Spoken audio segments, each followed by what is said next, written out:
Bitcoin can get through this period of uncertainty, which we think is macro-driven. Interest rates come down, the Fed gets a little easier. We think the second half of the year should be quite positive, and that Bitcoin could reach 180,000 per coin. Russia did a trade with China, partially denominated in Bitcoin, beginning to really use Bitcoin for the first time as a medium of exchange. And that's not for individuals buying coffee, that's for large-scale transactions where countries are using Bitcoin as an intermediary currency to do, say, an oil trade. And in that scenario where Bitcoin denominated trade could be, say, 5% of global trade, we get to a $3 million price per Bitcoin. Sigel underscores that Bitcoin remains macro-driven, highly sensitive to interest rates, liquidity, and technical patterns. As things stand, if rates fall and the Fed eases policy in the second half of the year, he sees a positive macro tailwind for Bitcoin. Sigel's base case? $180,000 per Bitcoin by the end of the year. That number is based on historical cycle analysis. While Bitcoin cycles have been shrinking in size, even the smallest cycle produced a 20x return from trough to peak. If this cycle delivers just a 10x move off the lows, it puts Bitcoin at 180K, hence his thesis. Please take a little time to like this video, subscribe to the channel, and turn on post notifications for more videos like this. You can also check out our other videos on cryptocurrencies and the overall digital asset space and drop your comments and observations in the comments section below. Everything you do helps with the YouTube algorithm and immensely contributes to the channel's growth. Thanks and enjoy the video. Yeah, we've been really encouraged by the interest from the traditional asset management community into Bitcoin ETFs, especially since the election. My inbound phone calls are up like 300% from investment advisors who were afraid to allocate to Bitcoin ETFs, and now with the election and the change in administration, they're much more open to discussing the investment case for Bitcoin. So this is obviously a very volatile asset, and so we look at the short term. It tends to be driven by macro considerations, liquidity trends, and technicals. So assuming that Bitcoin can get through this period of uncertainty, which we think is macro-driven, interest rates come down, the Fed gets a little easier, we think the second half of the year should be quite positive, and that Bitcoin could reach 180,000 per coin. That's based on an analysis of previous Bitcoin cycles, which have tended to get smaller over time. But the previous smallest Bitcoin cycle was a 20x return from the trough to the peak. If we can do a 10x return this cycle, that would imply 180K. So that's kind of our guidepost for this year. Again, liquidity and technicals could change that, but that's my base case is 180 for this year.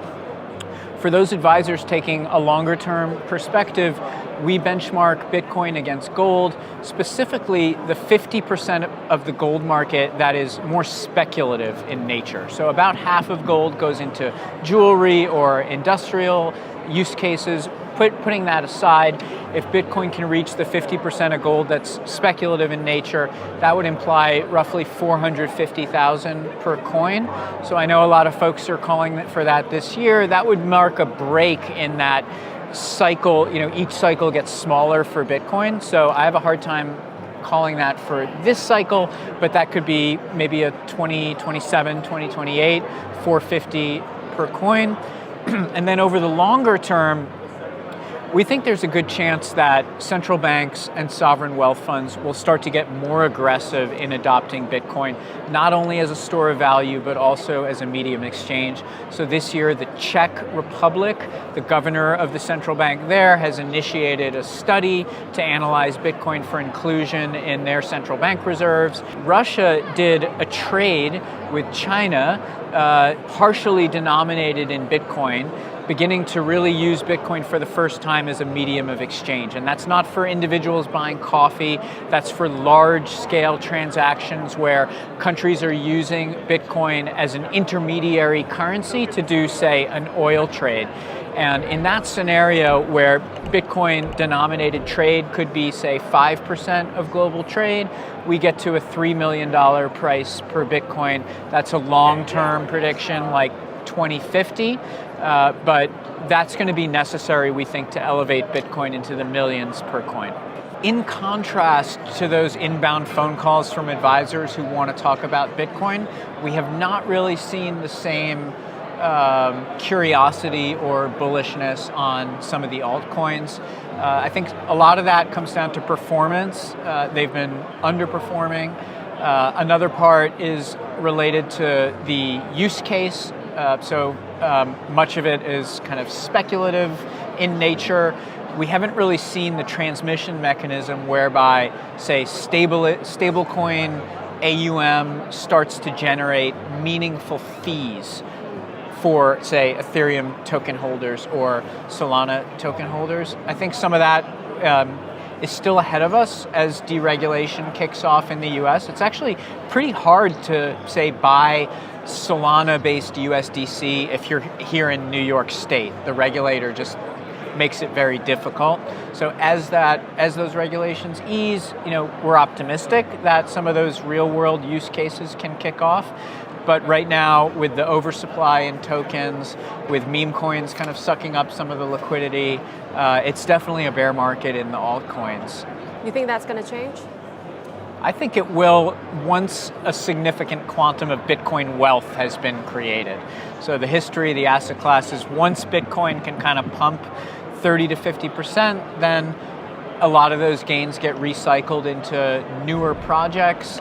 There's just been too many newer projects, and Bitcoin's down, flat year to date. So I do think when these ETFs come to market, when staking is permitted, when you can create and redeem these ETFs using in-kind, so the coins themselves, not just cash, that means every broker-dealer in the US is going to need to touching crypto directly.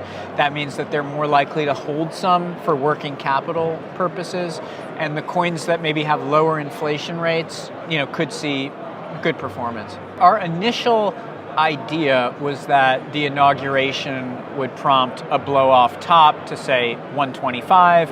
Then the reality would set in. Governing is hard, deregulation is hard, there's many entrenched interests that'll fight against it, and you'd have a drawdown in kind of Q2, Q3 before a subsequent rally. So we never hit that 125K, instead we just got the drawdown.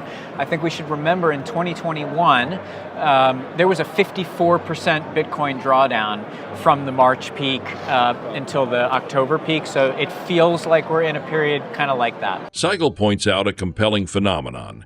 Companies that pivot toward crypto, even marginally, tend to outperform. Take Robinhood. Its crypto exposure grew from negligible to almost 30% of its business, driving investor interest and valuation multiple expansion. He categorizes these firms as TradFi enablers, traditional financial companies that are embracing the innovator's dilemma rather than resisting it. These enablers are less volatile than crypto-native firms like miners and often receive higher multiples without taking on excessive risk.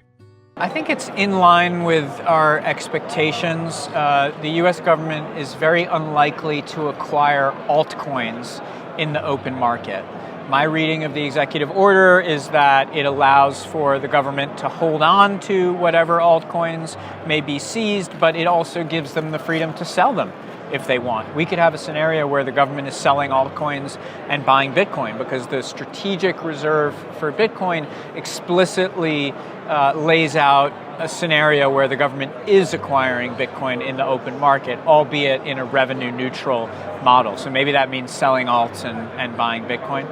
But I wouldn't say that we've become more bullish on alts because of the stockpile that was announced.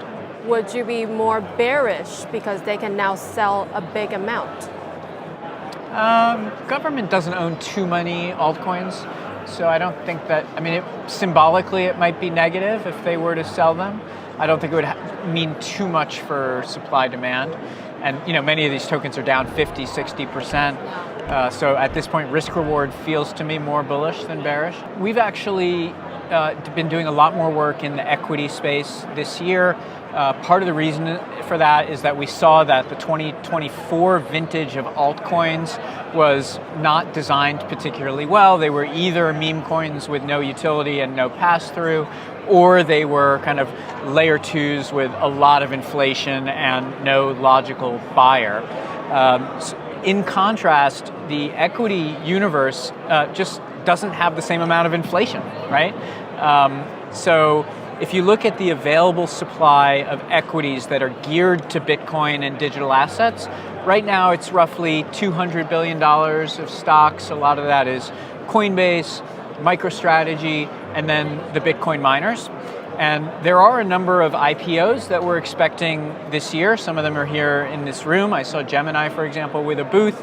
But even if you're to add up all of the market cap of those companies that might come public this year, it's maybe 20 billion. So 20 billion on a base of 200 billion, it's not a huge amount of supply. As long as these companies are profitable, we think that they could have, some valuation support. And we've seen the performance of companies that just add a little bit of Bitcoin to their balance sheet. Sometimes the best performing stocks are not the pure plays. They're the companies that have, say, 1% exposure to crypto and it's going to 5%. And Robinhood would be a good example of a company like that. Their crypto exposure a couple of years ago was de minimis. Now it's almost 30% of the business. And Robinhood's been able to use that kind of innovation on digital assets to capture other customers, and it's helping their multiple. So we've been doing a lot more work among those, what I'd call TradFi enablers, traditional institutions that are getting more aggressive to embrace the innovator's dilemma rather than push against it. And you should see some more funds from us in that space over the next quarter. I guess what I'm saying is that when a company kind of goes from 0 to 1, that can move the needle a lot on how the market perceives them and what type of multiple they're willing to pay for the stock without introducing a ton of additional volatility. Whereas some of these Bitcoin miners, for example, they are already pure plays in Bitcoin. Then they go and borrow money to add more Bitcoin to their balance sheet. That makes them extremely volatile, and the market often doesn't pay a huge multiple on the earnings. Right, so we're thinking to broaden the investment universe away from just those, say, 20 pure plays to include the 100 or so companies that are doing something with digital assets.